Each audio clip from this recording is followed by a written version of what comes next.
Welcome back. मैं अंश मल्होत्रा और आज जो मैं वीडियो लेके आया हूँ उसका टॉपिक है स्वैप्स। देखिए, स्वैप्स जो है ना एक सब कैटेगरी है अंडर डेरिवेटिव। ठीक है, तो डेरिवेटिव का एक कैटेगरी है स्वैप, उस पर ये वीडियो है। बाकी डेरिवेटिव्स जैसे ऑप्शंस, फ्यूचर्स, ये सब भी डेरिवेटिव ही होते हैं। तो सिर्फ ये वीडियो में स्वैप्स की बात होगी। स्वैप्स भी बहुत तरीके के होते हैं, लेकिन मैं इसमें 3 टाइप के स्वैप्स की बात करूँगा, जो जिसे हम कहते हैं कि जो ज़्यादा न्यूज़ में रहते हैं, जो शायद ज़्यादा रिलेवेंट भी हैं और कंसेप्ट को समझने के लिए बहुत ठीक हैं। वो 3 होंगे: commodity swaps, interest rate swaps, currency swaps. और हम बेसिक कंसेप्ट समझेंगे स्वैप्स का। तो चलिए शुरू करते हैं। तो देखिए, जो स्वैप्स हैं ना वो डेरिवेटिव कॉन्ट्रैक्ट्स होते हैं, जो एक तरीके का फाइनल एक्सचेंज होता है बिटवीन टू पार्टी। डेरिवेटिव ही पहली बात तो देख लेना चाहिए। अभी मैंने बोला कि स्वैप्स जो हैं वो डेरिवेटिव कॉन्ट्रैक्ट्स हैं। तो ये जो डेरिवेटिव कॉन्ट्रैक्ट होता है ना, वो जो शब्द आया है वो है डिराइव। डेरिवेटिव वो होते हैं जो अपनी वैल्यू डिराइव करते हैं। डेरिवेटिव आपने मैथ्स से भी शायद पढ़ा हो। डिराइव करते हैं फ्रॉम द अंडरलाइंग एसेट। जिस एसेट पर ये कॉन्ट्रैक्ट बेस्ड है उसे डेरिवेटिव कहते हैं। वैल्यू जो डिराइव करता है वो जो अंडरलाइंग एसेट, भी क्या मतलब, वो अंडरलाइंग एसेट मतलब गोल्ड हो सकता है, कोई कमोडिटी हो सकती है, कोई करेंसी हो सकती है, इंटरेस्ट रेट हो सकता है, बहुत कुछ हो सकता है। उसकी वैल्यू के हिसाब से इस कॉन्ट्रैक्ट की वैल्यू चेंज होती है, इसीलिए डेरिवेटिव कॉन्ट्रैक्ट्स कहा जाता है। और उसकी एक कैटेगरी है स्वैप। अगर आप देखेंगे स्वैप, इसका इंग्लिश मीनिंग तो ये हुआ कि एक्सचेंज। आपकी चीज़ मेरे पास, मेरी चीज़ आपके पास, स्वैप करना, पोजीशंस को स्वैप करना। आप मेरी जगह पे बैठ जाओ, मैं आपकी जगह पे बैठ जाऊँ। इसका इंग्लिश मीनिंग तो यही हुआ। यही आप इंग्लिश मीनिंग में तो हमको यही समझ में आता है। तो क्या है कि जो स्वैप होता है वो बायलेटरल हो गया। जो टू स्टेट पार्टीज़ हैं वो एग्री करती हैं अपनी अर्निंग्स को एक्सचेंज करने का दो डिफरेंट फाइनेंशियल इंस्ट्रूमेंट्स में। ये जनरली जो स्वैप होते हैं ना, ये एक्सचेंजेस पे ट्रेड नहीं होते हैं, याद रखिएगा। ओवर द काउंटर होते हैं, दो पार्टीज़ के बीच में होते हैं। क्योंकि कोई स्टैंडर्डाइज वर्जन नहीं है, इसलिए इसका इसलिए ये दो पार्टीज़ के बीच में होते हैं, ओवर द काउंटर होते हैं। ठीक है, और ये जनरली बिग बिजनेसेस और फाइनेंशियल इंस्टीट्यूशंस करते हैं। ये नॉर्मल रिटेल इन्वेस्टर्स के लिए नहीं होता, जनरली नहीं होता। आपको मैं ये बता दूं, आगे हम हर चीज़ को एग्जांपल से समझेंगे। ये चीज़ें ऐसे समझ में नहीं आती हैं, लेकिन जस्ट एक बेसिक डेफिनेशन देने के लिए कि स्वैप होगा क्या। अर्निंग्स को एक्सचेंज करना on two separate financial instruments. Basic meaning यही है। अब हम कुछ स्वैप के फीचर्स देखते हैं। देखिए, जनरली सिर्फ कैश फ्लो ही एक्सचेंज होते हैं। जो कैश फ्लो, जो वो अमाउंट है इस जिस पे ये स्वैप बेस्ड है, वो जनरली रहता है, हमेशा नहीं। और जो कैश फ्लो होता है ना, वो एक्सचेंज होता है ओरिजिनल पार्टीज़ के बीच पे। हर स्वैप कॉन्ट्रैक्ट के पीछे एक अंडरलाइंग एसेट होता है, जो कोई लीगल कमोडिटी भी हो सकती है, कोई ऑयल हो सकता है, शुगर हो सकती है, वीट हो सकता है, या फिर कोई फाइनेंशियल इंस्ट्रूमेंट हो सकता है जिसकी कोई वैल्यू होती है। और मैंने आपको बताया था कि अनलाइक शेयर्स जो स्टॉक मार्केट में ट्रेड होते हैं, swaps over the counter transaction होती है, दो बंदों के बीच में होती है, ओवर द काउंटर होती है, ये ट्रेड पे एक्सचेंज नहीं होता। अब हो गया interest rate swaps. Interest rate का स्वैप हो रहा है, इसका मतलब इसमें क्या होता है, हेयर पार्टीज़ जो हैं वो एक्सचेंज करती हैं कैश फ्लो, जो किसी प्रिंसिपल, किसी अमाउंट से आ रहा है। और ये अमाउंट जनरली एक्सचेंज नहीं होता है, इस पर जो कैश फ्लो होता है ना वो एक्सचेंज होते हैं। क्यों किया जाता है? हेजिंग करना। हेज करना अगेंस्ट कोई एक्सचेंज रेट का रिस्क हो जाए, कोई ऊपर नीचे फ्लक्चुएशन हो जाए, उससे बचाए रखने के लिए अपने आप को स्वैप कॉन्ट्रैक्ट्स में जनरली पार्टीज़ इन्वॉल्व हो जाती हैं। अब हेजिंग क्या होती है? हेजिंग होती है आपको अपने आप को किसी रिस्क के अगेंस्ट आप अपने आप को प्रोटेक्ट कर लेते हो, आप अपने आप को हेज कर लेते हो। कोई चीज़ बढ़ ना जाए तो आप कॉन्ट्रैक्ट, वो चीज़ ये ना हो कि बहुत ड्रॉप हो जाए उससे आपको नुकसान हो जाए, तो आप हेजिंग कर लेते हो। तो अब हम इसको एग्जांपल से समझते हैं, आपको सारा कुछ क्लियर हो जाएगा। तो अब हम एग्जांपल देखते हैं। इमेजिन करिए एक कंपनी ए है जो इशू करती है 10 लाख का बॉन्ड 1 साल के लिए, variable interest rate, annual interest rate के साथ। ठीक है, 10 लाख का बॉन्ड 1 साल के लिए वो इशू कर रही है, वेरिएबल एनुअल इंटरेस्ट के साथ। एनुअल इंटरेस्ट रेट चेंज होगा, और वो कैसे डिफाइन होगा? Repo rate plus 1%। ये 1% तो फिक्स रहेगा, और ऊपर से रेपो रेट जो है वो चेंज होता रहता है जैसे जैसे आरबीआई चेंज करता है। एज्यूम अभी हम कर लेते हैं कि 4% है रेपो रेट, एज्यूम कर लेते हैं। और कंपनी ए की मैनेजमेंट थोड़ी एंशियस है कि इंटरेस्ट रेट हाइक होगा, जैसे कि माहौल आज चल रहा है कि आरबीआई को बहुत चांसेस हैं कि आगे भी वो थोड़ा रेट हाइक अभी चलेगा। ठीक है, मैनेजमेंट टीम क्या करती है? कंपनी ए की, कंपनी एक ऐसी कंपनी बी को फाइंड करती है जो विलिंग है उसको देने के लिए क्या, रेपो रेट प्लस 1%। ठीक है ना, प्रिंसिपल 10 लाख पर। कंपनी ए ने एक कंपनी बी को ढूंढा जो रेडी हो जाती है उसको यही रेपो रेट प्लस 1% देने के लिए, जो उसको देना था जब वो स्वैप में नहीं जाना, जब वो कॉन्ट्रैक्ट में नहीं जाना चाहता था, है ना। कॉन्ट्रैक्ट से पहले उसको 10 लाख का बॉन्ड इशू किया, उसको जनता को देना जो बॉन्ड लेंगे। उसने क्या किया कि यार कल को अगर बॉन्ड, क्योंकि ये फ्लोटिंग रेट पे हम दे रहे हैं, मान लो और हमें बहुत अंदाज़ा है कि रेट बढ़ जाएगा, कंपनी ए को ऐसा लगता है, तो वो कंपनी बी से कॉन्ट्रैक्ट कर लेती। ठीक है, कि हमको एक इंटरेस्ट रेट की वो हमें ये सब दे दे, मतलब कि हमें रेपो रेट प्लस 1% दे दे। ठीक है, 10 लाख के ऊपर। अब इन अदर वर्ड्स क्या होता है, कंपनी बी जो है वो कंपनी ए की इंटरेस्ट पेमेंट को, जो उसने बॉन्ड इशू किया है, वो कह रही कि अब हम दे देंगे, ये जो आपको इंटरेस्ट पेमेंट की जिम्मेदारी हमारी रही जो आपने बॉन्ड इशू किया है। इन एक्सचेंज, क्योंकि ये स्वैप है, मैंने आपको क्या कहा था, स्वैप में दोनों चीज़ों से, दोनों तरफ से दिया जाएगा, सिर्फ एक तरफ से नहीं, ये तो फिर लोन हो जाएगा। तो स्वैपिंग मतलब आपकी पोजीशन पे मैं और आपकी मेरी पोजीशन पे आप, बेसिक मीनिंग यही हुआ। दूसरी तरफ कंपनी ए जो है वो कंपनी बी को 5.5% एक अमाउंट देगी 10 लाख में 1 ईयर के लिए। ठीक है, ये दोनों में फाइनल हो गया।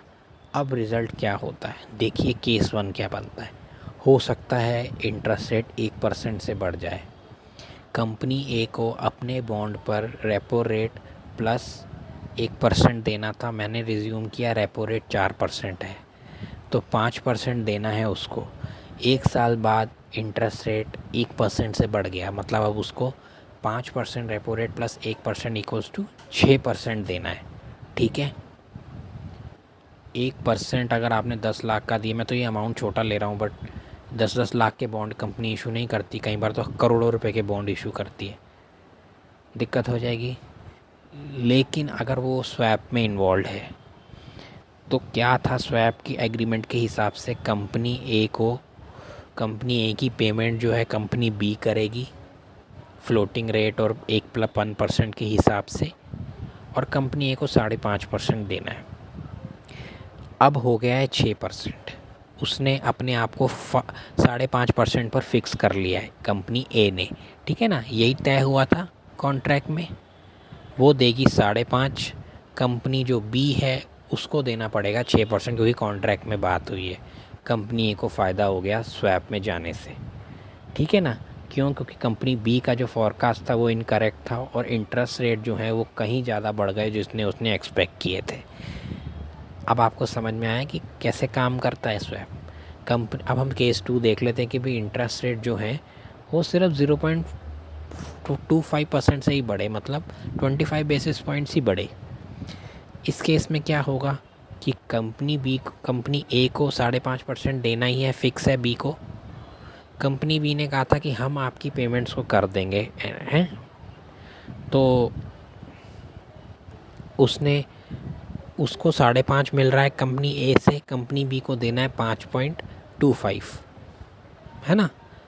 5.25% उसको देना है। उसको फ़ायदा हो गया इस बारी, क्योंकि उसका फोरकास्ट करेक्ट निकला। तो इस तरीके से इंटरेस्ट रेट स्वैप काम करते हैं। आप देख सकते हैं कि अगर आपका फोरकास्ट ठीक है तो आपको फ़ायदा हो सकता है। इसीलिए कंपनीज इन कॉन्ट्रैक्ट्स में लग जाती हैं। हेजिंग है, किसी को नुकसान होगा, किसी को फ़ायदा होगा। तो इसलिए हेजिंग के चक्कर में इस पर कोई बहुत एडवर्स इंटरेस्ट रेट मूवमेंट ना हो जाए, उससे बचने के लिए कंपनीज इस तरीके के कॉन्ट्रैक्ट में आती हैं। जैसे ही आप एग्जांपल समझेंगे आपको समझ में आएगा कि स्वैपिंग हो कैसे रही है, कैसे एक अंडरलाइंग स्वैपिंग डेरिवेटिव्स क्यों होते हैं। क्योंकि ये दोनों जो हैं, जो अंडरलाइंग लोन है ना 10 लाख का, उसकी वैल्यू पे जो इंटरेस्ट रेट है, उनको कैश फ्लो को एक्सचेंज कर रहे हैं, और उस अंडरलाइंग अमाउंट पर जो इंटरेस्ट रेट चेंज हो रहा है और उससे वैल्यू डिराइव हो रही है इस कॉन्ट्रैक्ट की, कि भी कितना कैश एक्सचेंज होगा। तो अब आपको ज़रूर मेरे सबसे समझ आ गया होगा। हम समझेंगे करेंसी स्वैप्स, जो न्यूज़ में भी बहुत रहते हैं। ठीक है, तो देखिए, क्योंकि स्वैप है, दोनों साइड से एक्सचेंज होगा। करेंसी स्वैप मतलब करेंसी का एक्सचेंज। इसका मतलब होता है क्रॉस करेंसी स्वैप होना, जिसमें जनरली इंटरेस्ट का एक्सचेंज होता है वन करेंसी का for the same in another currency. ठीक है, दो करेंसीज पर इंटरेस्ट का एक्सचेंज होना, ये थोड़ा सा डाइवर्स होता है, याद रखिएगा।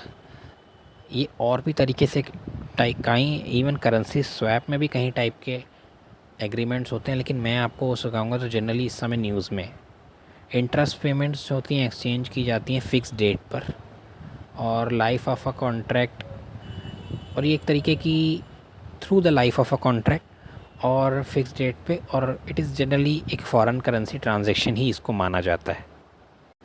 तो हम अब इसको एग्जांपल से समझना शुरू करते हैं। तो सबसे पहले हम लेकिन एक बार ये देख लेते हैं कि करेंसी स्वैप लाइन क्या होती है, क्योंकि ये बहुत न्यूज़ में रहती है।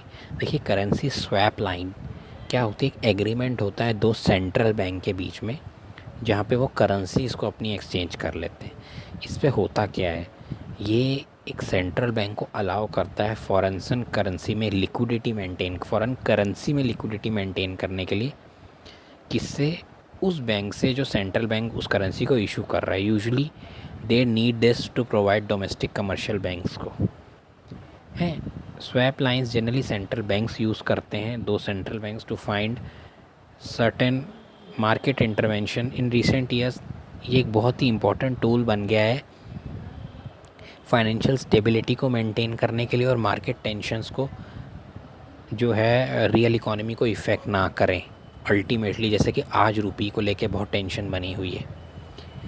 ये करेंसी जो ये ब्लैक बॉक्स में है, करेंसी स्वैप्स में असल में क्या ज़रूरत होती है इनकी, एक ये है कि ये अपने बैंक्स को हेल्प करने के लिए तो होता ही है, इवन अपने रिज़र्व्स को श्योर का फॉरेन एक्सेस रिज़र्व्स को बढ़ाने के लिए भी यूज़ होता है। दूसरा, ये फाइनेंशियल स्टेबिलिटी के लिए भी, बहुत ज़्यादा वॉलेटिलिटी आ रही है अगर रुपये में या किसी भी चीज़ में, उसको भी प्रिवेंट करने के लिए, और उसकी वजह से रियल इकोनॉमी में प्रॉब्लम ना क्रिएट हो जाए। अल्टीमेटली रियल इकोनॉमी मतलब कि जैसे कहते हैं ना कि डिमांड मार्केट में इफ़ेक्ट ना हो जाए। तो ये इसका ऑब्जेक्टिव हो गया। हम 3 करेंसी स्वैप के एग्जाम्पल देखते हैं, तो सारा कुछ आपको समझ में आ जाएगा। देखिए क्या हुआ था फाइनेंशियल क्राइसिस में, क्या हुआ था ड्यूरिंग फाइनेंशियल क्राइसिस, जब लेहमान ब्रदर कोलैप्स हुए ना सितंबर 2008 में। तो उस फाइनेंशियल क्राइसिस के समय एकदम से लेहमान ब्रदर क्राइसिस हुए, क्योंकि इतना बड़ा बैंक असल में कोलैप्स कर जाएगा किसी ने सोचा नहीं था। उसकी वजह से मार्केट सेंटिमेंट इस टाइप से हर्ट हुए कि फंडिंग जो थी वो ऑलमोस्ट रुक गई, डॉलर्स लेना ऑलमोस्ट इम्पॉसिबल हो गया। यस, ऑलमोस्ट इम्पॉसिबल हो गया क्योंकि मार्केट बहुत रिस्क एवर्जन हो गया था। कहाँ डूब जाएगा पैसा किसी को अंदाज़ा नहीं। उसकी वजह से क्या हुआ, क्योंकि यूरो एरिया में बहुत सारे डॉलर्स रखते हैं और आपको पता ही है कि इस दुनिया के ऑलमोस्ट हर सेंट्रल बैंक अपने पास डॉलर्स रखता है, इंटरनेशनल करेंसी होने की वजह से और इसको स्टेबिलिटी होने की वजह से, मेंटेन करने की वजह से। और अपने फॉरेन एक्सचेंज रिजर्व्स में भी सब लोग डॉलर रखते हैं। तो उस समय हुआ क्या कि जो यूरो बैंक्स थे ना, उनको जो डॉलर्स चाहिए थे हैं, अपने जो यूएस में उनके कोई एसेट रहे होंगे, जैसे कि मान लीजिए उन्होंने किसी को लोन ही दिया हुआ है, या उनको किसी को लोन देना है यूएस डॉलर्स में, है ना, या मतलब जैसे अपने यहाँ पे किसी एक्सपोर्टर्स मांग रहे हैं या इंपोर्टर्स यूरो एरिया में उनसे मांग रहे हैं कि भी हमको डॉलर दो, हमारे को इंपोर्ट करना है। तो यूरो बैंक्स के पास डॉलर्स की बहुत कमी हो गई और फंडिंग मार्केट से लेना ऑलमोस्ट इम्पॉसिबल हो गई यूएस मार्केट से, है। तो क्या हो रहा था कि इस डिस्ट्रप्शन को अवॉइड करने के लिए कि ये कि भी यूरो एरिया में बैंक्स जो हैं अपने जो फॉरेन करेंसी में एसेट हैं जैसे अमेरिका में, उनको बेचना शुरू कर दें। अब ये डर बन गया कि हो सकता है कि बैंक्स अपने एसेट्स को सेल करने लगे और एकदम से अब्रप्ट प्राइस मूवमेंट हो जाए। तो इसलिए जो यूरोपियन सेंट्रल बैंक था और फेडरल रिज़र्व था, उन्होंने एक करेंसी स्वैप लाइन कर ली। उसकी वजह से यूरोप में स्वैप लाइन कर ली। तो क्या हुआ कि दोनों सेंट्रल बैंक ने डॉलर्स को एक्सचेंज करा अपने लोकल एरिया में, अपने बैंक जो लोकल एरिया में लोकेटेड है, ठीक है ना। तो आराम से अब यूरोपियन बैंक ने, कमर्शियल बैंक्स ने अपने यूएस डॉलर्स अपने बैंकों को दिए। फिर अब हम इंडियन एग्जांपल लेते हैं। तो मार्च 2022 में क्या हुआ कि आरबीआई ने $5 बिलियन बैंक को सोल्ड किए और साइमल्टेनियसली एग्री किया कि वो इनको बैक भी दोबारा ख़रीद लेगा डॉलर को, जब ये स्वैप का सेटलमेंट पीरियड हुआ था। मतलब इसी मार्च में आरबीआई ने $5 बिलियन के स्वैप्स बेचे थे, ठीक है ना, बैंक्स को, क्योंकि आपको पता है ओवर द काउंटर डील होती है। और साइमल्टेनियसली एग्री भी कर लिया था, क्योंकि आपको याद है स्वैप का मतलब ये है कि दोनों साइड से एक्सचेंज होगा। स्वैप, अब ये डॉलर्स उसने बेचे $5 बिलियन के, और ये कहा कि स्वैप ख़त्म होने के पर के इस सेटलमेंट पीरियड के एंड होने पर वो वापस डॉलर्स को ले लेगा, बैंक्स को वापस करने होंगे। Usually central bank traditional tools use कर सकते हैं, है ना, लाइक इंक्रीजिंग रेपो रेट या फिर कैश रिजर्व रेशियो, बट इसके नेगेटिव इम्प्लीकेशंस हो सकते हैं इकोनॉमी में। ये उस समय तब करा जा रहा था जब इन्फ्लेशन, अंदाज़ा हो गया था आरबीआई को कि इन्फ्लेशन बढ़ेगा, क्योंकि एक तो कोरोना का इफ़ेक्ट आएगा पीछे ही है, और यूक्रेन और रशिया में वॉर शुरू हो गया था इस चीज़, और यही हुआ। अभी तक आप देख सकते हैं कितनी बार वो रेट बढ़ा चुका है रेपो। तो वो चाहता है कि वो डायरेक्ट रेपो रेट या कैश रिजर्व रेशियो जैसी चीज़ को ना छोड़े, क्योंकि उसका इम्पैक्ट बहुत भारी आता है इकोनॉमी के ऊपर, है। और फिर आप करेंसी स्वैप को यूज़ करके कहीं सारे चीज़ों को एक साथ, कहते हैं ना, एक तीर से कहीं निशाने लगा सकते हो। और वही इम्पैक्ट है कि स्वैप का हुआ क्या, उसने एक लिक्विडिटी को रिड्यूस किया, क्योंकि डॉलर आपने बेचे हैं और रुपी खींच लिया है मार्केट से, लिक्विडिटी कम हो गई। फिर जो रुपी गिर रहा था उसकी डेप्रिसिएशन को भी इसने चेक किया। कैसे? रुपी गिर रहा है, डॉलर बढ़ रहा है, आपने रुपी की कमी कर दी और डॉलर की मार्केट में वॉल्यूम बढ़ा दिया। इसकी वजह से डॉलर का रेट गिरेगा और रुपी बढ़ेगा, तो करेंसी का डेप्रिसिएशन रुक गया ना रुपी का। तीसरा हो गया इन्फ्लेशन को कंट्रोल। डेफिनेटली जब आप लिक्विडिटी को कंट्रोल करोगे तो इन्फ्लेशन पे तो इसका असर आएगा ही।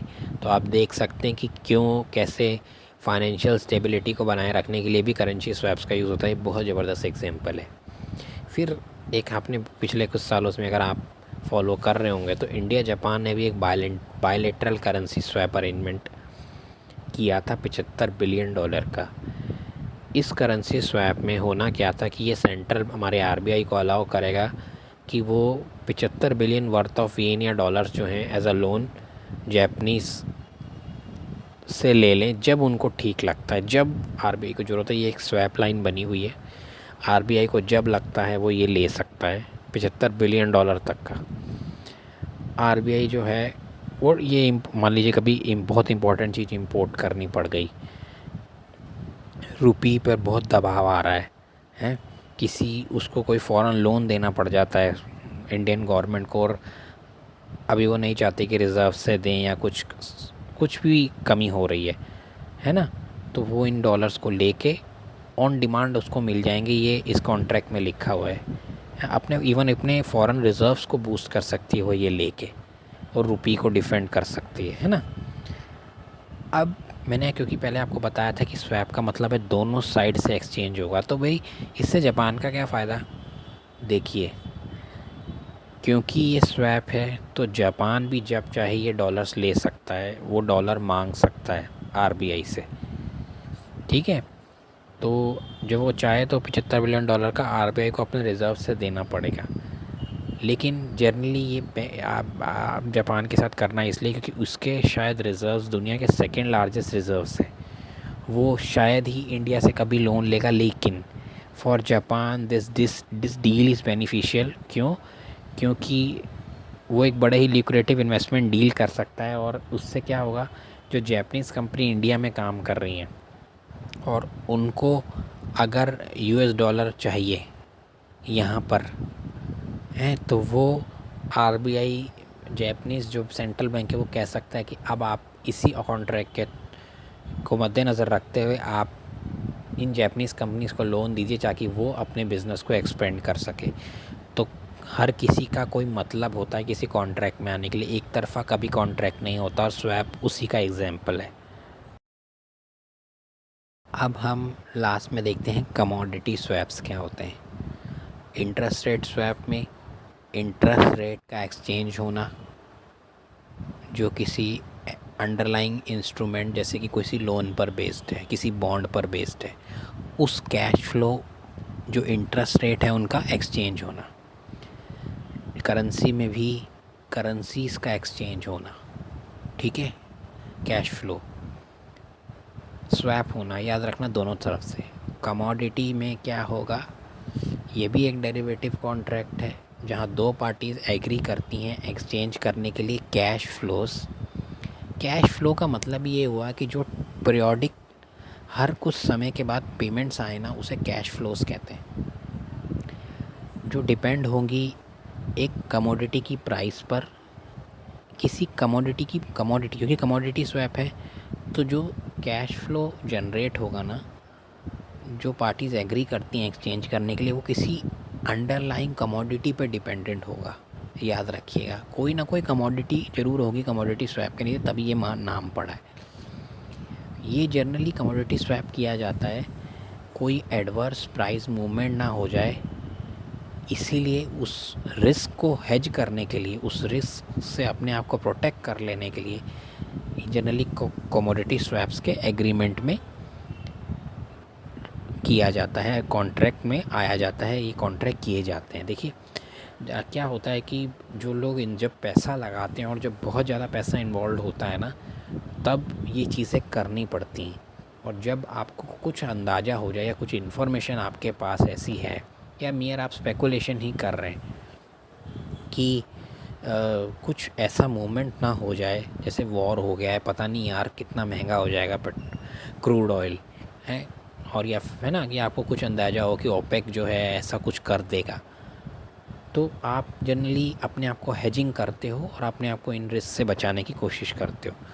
तो अब मैं आपको एक एग्जांपल समझाता हूँ, आपको सब समझ में आ जाएगा। मान लीजिए एक कंपनी है जो एक कमोडिटी को, जैसे ऑयल है, वो यूज़ करती है एज अ इनपुट, बहुत सारी एक करती हैं कंपनीज हैं, और वो ये देख रही कि भी इस ऑयल के प्राइसेस में बड़ा इधर उधर होता है, वॉलेटिलिटी बहुत ज़्यादा है, इससे मुझे प्रॉफिट का समझ नहीं आती, कभी ज़्यादा हो जाता है कभी नेगेटिव में चला जाता है।